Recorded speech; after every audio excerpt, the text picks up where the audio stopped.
Bonjour à tous et à tous. Dans cette séance, on va aborder une notion fondamentale en mathématiques, les puissances. C'est un outil qu'on a probablement déjà vu, mais aujourd'hui, on va voir en détail comment ça fonctionne et surtout à quoi ça sert. Bien, alors on peut commencer. On commence donc avec la première partie. On va poser les bases. Qu'est-ce que c'est exactement la puissance d'un nombre réel? Alors, regardons ensemble la définition. Soit A, un nombre réel qui n'est pas nul, et n, un entier naturel non nul. A puissance n, eh bien c'est tout simplement le produit de A par lui-même n fois. C'est une multiplication répétée. Maintenant, que se passe-t-il si l'exposant est négatif? A puissance moins n, c'est l'inverse, c'est-à-dire 1 sur A puissance n. Et enfin, il y a une convention très importante à retenir. Pour tout nombre A non nul, A puissance 0, c'est toujours égal à 1. Faisons un point sur le vocabulaire, c'est essentiel. Dans l'écriture A puissance n, le nombre A, c'est la base. Le petit nombre en haut, n, c'est l'exposant. Et l'ensemble, A puissance n, c'est ce qu'on appelle la puissance. Il faut bien maîtriser ces trois termes pour la suite du cours. Pour bien comprendre, prenons quelques exemples. Premier cas, 4 au cube ou 4 puissance 3. C'est 4 fois 4 fois 4, ce qui nous donne 64. Deuxième exemple, la convention, 2021 puissance 0, c'est égal à 1, tout simplement. Troisième cas, avec un exposant négatif, moins 5, le tout à la puissance moins 4. On applique la règle de l'inverse, ça devient 1 sur moins 5 à la puissance 4, ce qui fait 1 sur 625. Et enfin, un exemple avec une racine. Racine de 2, le tout au cube, c'est racine de 2 fois racine de 2 fois racine de 2. On sait que racine de 2 fois racine de 2, ça fait 2, donc le résultat est 2 racines de 2. Très bien. Maintenant qu'on a vu la définition, passons à la deuxième partie, les propriétés des puissances. Ces règles sont très importantes car elles vont nous permettre de simplifier beaucoup de calculs. La toute première règle concerne le produit de deux puissances de même base. Si on a A puissance m multiplié par A puissance p, le résultat est A puissance m plus p. Autrement dit, pour une même base, on conserve la base et on additionne les exposants. Passons à la deuxième règle, la puissance d'une puissance. Ici, on a une puissance A puissance m et le tout élevé à une autre puissance p. Dans ce cas, on conserve la base A et on multiplie les exposants. Ça devient A puissance m fois p. Troisième propriété, la puissance d'un produit. Imaginons qu'on a un produit A fois b, entre parenthèses, le tout à la puissance m. Eh bien, on peut distribuer l'exposant sur chaque facteur du produit. On obtient donc A puissance m multiplié par b puissance m. Et enfin, la quatrième règle, qui est très similaire à la précédente, la puissance d'un quotient. Si on a la fraction a sur b, le tout à la puissance m, on distribue l'exposant au numérateur et au dénominateur. On a donc a puissance m sur b puissance m. Appliquons maintenant ces règles avec des exemples concrets. Premier calcul, 3 puissance 4 fois 3 puissance 2.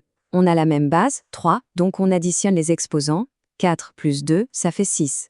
Le résultat est 3 puissance 6.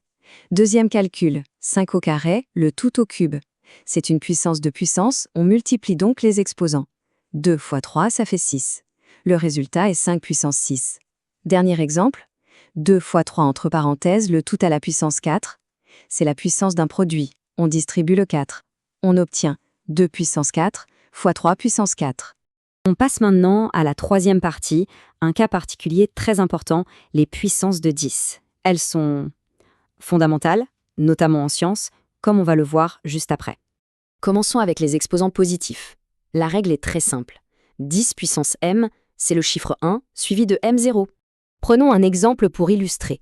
10 puissance 6, eh bien on écrit un 1 et on ajoute 6 zéros derrière. On obtient 1 million. C'est très direct.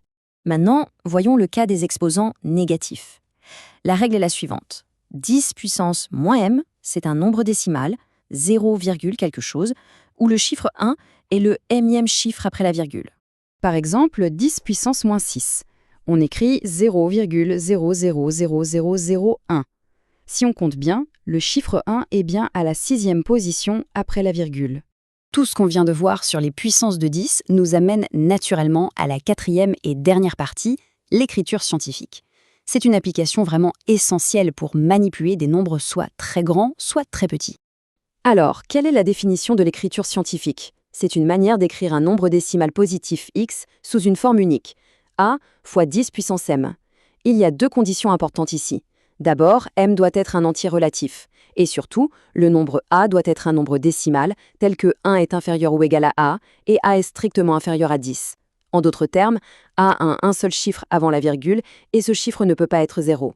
Bon, concrètement, comment on met un nombre en écriture scientifique? La méthode est simple et se fait en 3 étapes. Premièrement, on repère le premier chiffre non nul en partant de la gauche.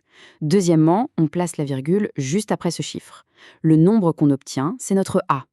Et troisièmement, on compte de combien de rangs la virgule a été déplacée pour trouver l'exposant m. Voyons ça avec 2 exemples.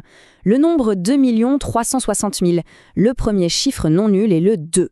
On place la virgule juste après, on a 2,36. Pour passer de la virgule initiale à cette nouvelle position, on l'a déplacée de 6 rangs vers la gauche. L'exposant est donc positif, c'est 6. L'écriture est 2,36 fois 10 puissance 6. Deuxième exemple, un petit nombre, 0,00023. Le premier chiffre non nul est le 2. On place la virgule après, on a 2,3. Cette fois, on a déplacé la virgule de 4 rangs vers la droite. L'exposant sera donc négatif, c'est moins 4. L'écriture est 2,3 fois 10 puissance moins 4. Très bien. Faisons maintenant un exercice d'application. On nous demande de donner l'écriture scientifique de ce nombre a, qui est une somme. On a 2,4 fois 10 puissance 5 plus 1,5 fois 10 puissance 4. Attention, on ne peut pas additionner directement 2,4 et 1,5 car les puissances de 10 ne sont pas les mêmes. Alors comment faire? L'astuce, c'est de se ramener à la même puissance de 10. On va tout mettre en 10 puissance 5. Le premier terme ne change pas. Le deuxième, 1,5 fois 10 puissance 4, on peut l'écrire 0,15 fois 10 puissance 5. Maintenant, on a la même puissance de 10, on peut donc la mettre en facteur commun. On fait la somme, 2,4 plus 0,15, le tout fois 10 puissance 5. Le calcul nous donne 2,55 fois 10 puissance 5. Ce résultat est bien en écriture scientifique, car 2,55 est bien compris entre 1 et 10.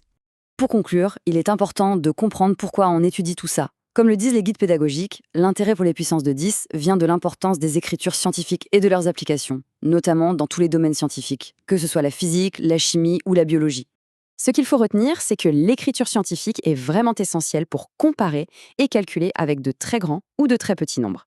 Et ça nous laisse sur une question pour la suite.